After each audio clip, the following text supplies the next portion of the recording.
பார்த்திபன் கனவு முதல் பாகம் அத்தியாயம் 10 படைக்கிளம்பல் பகுதி 2 சிவனடியாரின் வருகை. புரட்டாசி மாதத்து பௌர்ணமி இரவில் வெண்ணாற்றங்கரை மிகவும் கோரமாக காட்சியளித்தது. பகலெல்லாம் அந்த நதிக்கரையில் நடந்த பயங்கரமான யுத்தத்தில் மடிந்தவர்களின் இரத்தம் வெள்ளத்துடன் கலந்தபடியால் ஆற்றில் அன்றிரவு இரத்த வெள்ளம் ஓடுவதாகவே தோன்றியது. அந்த வெள்ளத்தில் பிரதிபலித்த பூர்ணச்சந்திரனின் பிம்பமும் செக்க செவேல் என்று இரத்த நிறமடைந்து காணப்பட்டது. நதியின் மேற்கு கரையில் கண்ணு கெட்டிய தூரம் வரை கொடும் போர் நடந்த ரணகளத்தின் கோரமான காட்சிதான். வீர சொர்க்கம் அடைந்த ஆயிரக்கணக்கான போர் வீரர்களின் உடல்கள் அந்த ரணகளம் எங்கும் சிதறி கிடந்தன. சில இடங்களில் அவை கும்பல் கும்பலாக கிடந்தன. கைவேறு கால்வேறாக சிதைவுண்டு கிடந்த உடல்கள் எத்தனையோ. மனிதர்களைப் போலவே போரில் மடிந்த குதிரைகளும் ஆங்காங்கே காணப்பட்டன. வெகு தூரத்தில் குன்றுகளைப் போல் சில கருத்த உருவங்கள் விழுந்து கிடந்தன. ஆம், அவை போர் யானைகளாகத்தான் இருக்க வேண்டும். அந்த ரணகளத்தில் விருந்துண்ண ஆசை கொண்ட நூற்றுக்கணக்கான கழுகுகளும் பருந்துகளும் நாலா பக்கங்களிலிருந்தும் பறந்து வந்து வட்டமிட்டு கொண்டிருந்தன. அவற்றின் விரிந்த சிறகுகளின் நிழல் பெரியதாகவும் சிறியதாகவும் ரணகளத்தின் மேல் ஆங்காங்கு விழுந்து அதன் பயங்கரத்தை மிகுதிப்படுத்தி கொண்டிருந்தன. நதியின் சத்தத்தை பருந்துகள் கழுகுகளின் கர்ண கடூரமான குரல்கள் அடிக்கடி குலைத்து கொண்டிருந்தன. அந்த கோரமான ரணகளத்தில் மங்கிய நிலவொளியில் ஒரு மனித உருவம் மெல்ல மெல்ல நடந்து போய் கொண்டிருந்தது. அது சுற்றும் முற்றும் உற்று பார்த்து கொண்டே போயிற்று. சற்று நெருங்கி பார்த்தால் அது ஒரு சிவனடியாரின் உருவம் என்பது தெரிய வரும். தலையில் சடைமுடியும் நெற்றி நிறைய திருநீரும் அப்போதுதான் நரை தோன்றிய நீண்ட தாடியும் கழுத்தில் ருத்ராட்ச மாலையும் அறையில் காவி வஸ்திரமும் மார்பில் புலித்தோலுமாக அந்த சிவனடியார் விளங்கினார். அவர் கையில் கமண்டலம் இருந்தது. அவருடைய முகத்தில் அபூர்வமான தேஜஸ் திகழ்ந்தது. விசாலமான கண்களில் அறிவொளி வீசிற்று. தோற்றமோ வெகு கம்பீரமாய் இருந்தது. நடையிலும் ஒரு பெருமிதம் காணப்பட்டது. இந்த மகன் சிவனடியார்தானோ அல்லது சிவபெருமானே இத்தகைய உருவம் பூண்டு வந்தாரோ என்று திகைக்கும்படி இருந்தது. இந்த பயங்கர ரணகளத்தில் இந்த பெரியாருக்கு என்ன வேலை? யாரை தேடி அல்லது எதை தேடி இவர் சுற்றுமுற்றும் பார்த்து கொண்டு போகிறார்?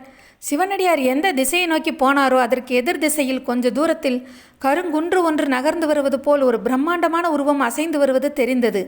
அது சோழ மன்னனின் பட்டத்து போர் யானைதான். அதை கண்டதும் சிவனடியார் சிறிது தயங்கி தாம் நின்ற இடத்திலேயே நின்றார்.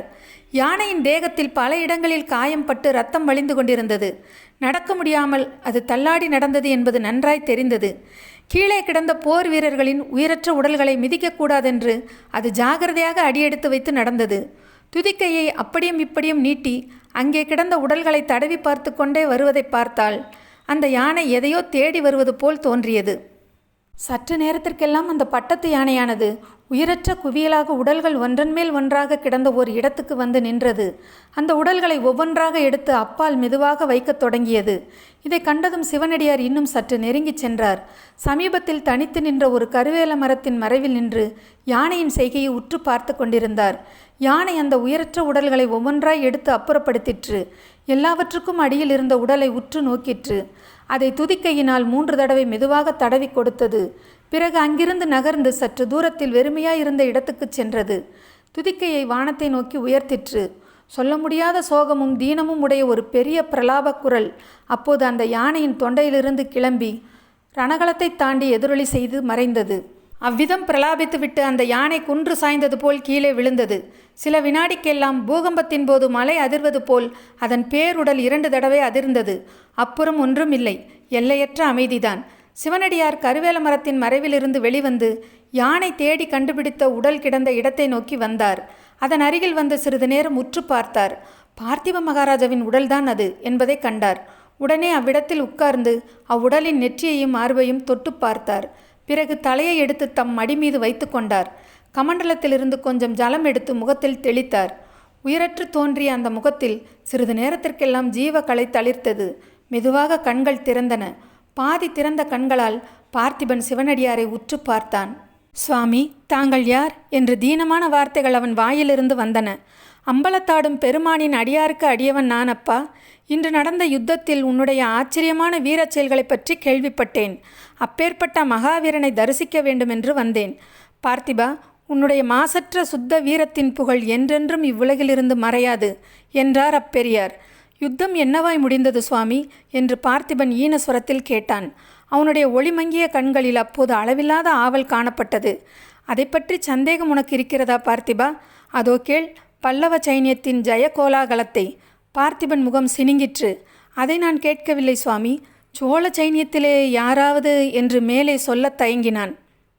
இல்லை இல்லை, சோழ சைன்யத்தில் ஒருவன் கூட திரும்பி போகவில்லை அப்பா. ஒருவனாவது எதிரியிடம் சரணாகதி அடையவும் இல்லை. அவ்வளவு பேரும் போர்க்களத்திலேயே மடிந்து வீர சொர்க்கம் அடைந்தார்கள் என்றார் சிவனடியார். பார்த்திபனுடைய கண்கள் மகிழ்ச்சியினால் மலர்ந்தன. ஆகா, சோழ நாட்டுக்கு நற்காலம் பிறந்துவிட்டது. சுவாமி, இவ்வளவு சந்தோஷமான செய்தியை சொன்னீர்களே, உங்களுக்கு என்ன கைமாறு செய்யப் போகிறேன் என்றான். எனக்கு ஒரு கைமாறும் வேண்டாம் பார்த்திபா. உன்னை போன்ற சுத்த வீரர்களுக்கு தொண்டு செய்வதையே தர்மமாக கொண்டவன் நான். உன் மனதில் ஏதாவது குறை இருந்தால் சொல்லு. பூர்த்தியாகாத மனோரதம் ஏதாவது இருந்தால் தெரிவி. நான் நிறைவேற்றி வைக்கிறேன் என்றார் சிவனடியார். மெய்யாகவா? ஆகா, என் அதிர்ஷ்டமே அதிர்ஷ்டம். சுவாமி, உண்மைதான். என் மனதில் ஒரு குறை இருக்கிறது. சோழ நாடு தன் புராதன பெருமையை இழந்து இப்படி பராதீனம் அடைந்திருக்கிறதே என்பதுதான் அந்த குறை. சோழ நாடு முன்னைப்போல் சுதந்திர நாடாக வேண்டும், மகோன்னதம் அடைய வேண்டும், தூர தூர தேசங்களிலெல்லாம் புலிக்கொடி பறக்க வேண்டும் என்று கனவு கண்டு வந்தேன். என்னுடைய வாழ்க்கையில் அது கனவாகவே முடிந்தது. என்னுடைய மகன் காலத்திலாவது அது நனவாக வேண்டும் என்பதுதான் என் மனோரதம். விக்கிரமன் வீர மகனாய் வளர வேண்டும். சோழ நாட்டின் மேன்மையே அவன் வாழ்க்கையின் லட்சியமாய் இருக்க வேண்டும். உயிர் பெரிதல்ல, சுகம் பெரிதல்ல, மானமும் வீரமுமே பெரியவை என்று அவனுக்கு போதிக்க வேண்டும். அந்நியருக்கு பணிந்து வாழும் வாழ்க்கையை அவன் வெறுக்க வேண்டும். சுவாமி, இந்த வரம்தான் தங்களிடம் கேட்கிறேன், தருவீர்களா என்றான் பார்த்திபன். சக்தியற்ற அவன் உடம்பிலிருந்து இவ்வளவு ஆவேசமாக பேசும் வலிமை அப்போது எப்படிதான் வந்ததோ தெரியாது.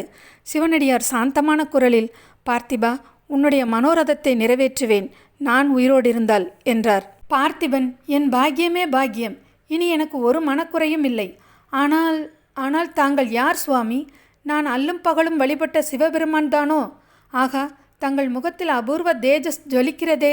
எங்கள் குலதெய்வமான ஸ்ரீரங்கநாதன் தான் ஒருவேளை இந்த உருவெடுத்து என்பதற்குள் சிவனடியார், இல்லை பார்த்திபா, இல்லை, அப்படியெல்லாம் தெய்வ நிந்தனை செய்யாதே என்று அவனை நிறுத்தினார்.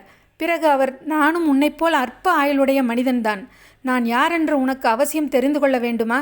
அப்படியானால் இதோ பார் என்று சொல்லி தம் தலை மீதிருந்த ஜடாமுடியையும் முகத்தை மறைத்த தாடி மீசையையும் லேசாக கையில் எடுத்தார்.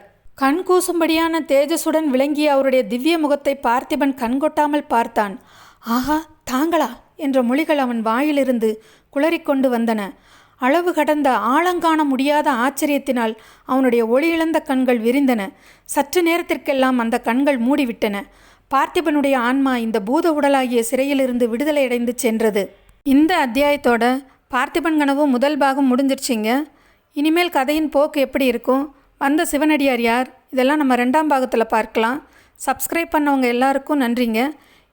இந்த பதிவு உங்களுக்கு பிடிச்சிருந்தா என்னோடய குறிப்பு பலகை சேனலுக்கு லைக் பண்ணுங்கள், கமெண்ட் பண்ணுங்கள், ஷேர் பண்ணுங்கள், சப்ஸ்கிரைப் பண்ணுங்கள். நன்றி.